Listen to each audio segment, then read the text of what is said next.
2026 को सरकार ने आम लोगों की जेब पर खास ध्यान देते हुए तैयार किया है और इसको लेकर कई सारे बड़े ऐलान किए गए हैं, जिसमें आपकी रसोई से लेकर लाइफस्टाइल तक सब ध्यान में रखा गया है। बजट भाषण खत्म होते ही आम आदमी की जुबान पर बस एक ही सवाल होता है, मेरे लिए क्या सस्ता हुआ है और क्या महंगा हुआ है। आपको इस रिपोर्ट में हम इस पर विस्तार से जानकारी देंगे। नमस्कार, स्वागत है आपका जी न्यूज़ के डिजिटल प्लेटफॉर्म पर और मैं हूं आपके साथ कनिष्का मिश्रा।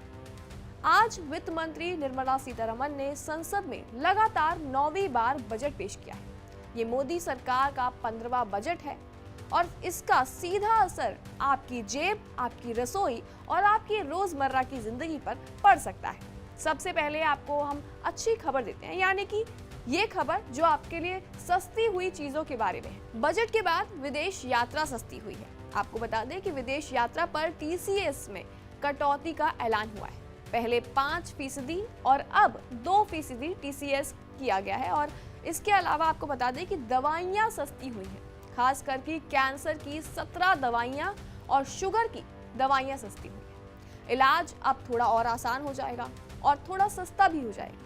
मोबाइल फोन और इलेक्ट्रॉनिक सस्ते होंगे क्योंकि मोबाइल पार्ट्स और चार्जर पर टैक्स कम किया गया है। हालांकि इलेक्ट्रिक वाहन सस्ते होंगे।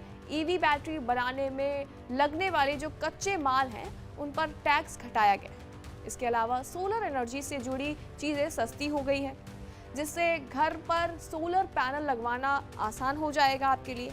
चमड़े के जूते, बैग और कपड़े सस्ते हुए हैं, जिससे आम लोगों को रोजमर्रा की खरीदारी में कुछ हद तक राहत मिल सकती है। माइक्रोवेव और घरेलू इलेक्ट्रॉनिक्स सस्ते हो गए हैं, यानी कि किचन का खर्च भी आपका थोड़ा सा कम हो जाता है। बायोगैस और CNG सस्ती हो गई है, जिससे ग्रीन एनर्जी को बढ़ावा मिलेगा और ईंधन खर्च भी कई हद तक कम हो जाएगा। हवाई जहाज का ईंधन और विमान निर्माण से जुड़ी चीजें सस्ती हो गई हैं, जिसका असर आगे चलकर हवाई किराए पर पड़ सकता है और देखने को मिल सकता है। हालांकि बजट के बाद महंगी हुई चीजों की बात करते हैं तो शराब महंगी हो गई। बाहर खाना और पार्टी करना अब ज्यादा खर्चीला हो जाएगा। मिनरल्स और स्क्रैप महंगे हो गए हैं और जिससे निर्माण और इंडस्ट्री से जुड़ी चीजों की लागत बढ़ सकती है।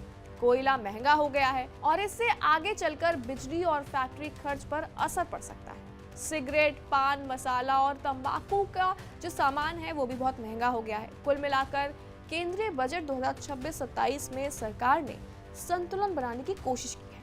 कुल मिलाकर बात तो ये है कि सरकार ने कंजम्पशन बूस्ट से ज्यादा प्रोडक्टिव सेक्टर्स को सपोर्ट करने का रास्ता बनाया है। जहां इस बजट के बाद कैंसर की दवाएं, कुछ मेडिकल उपकरण, न्यूक्लियर और ग्रीन एनर्जी से जुड़े सामान अपेक्षाकृत सस्ते हो सकते हैं, तो वही दूसरी तरफ फ्यूचर्स और ऑप्शन ट्रेडिंग काफी महंगा हो सकता है और शेयर बाय बैक पर टैक्स का बोझ बढ़ेगा।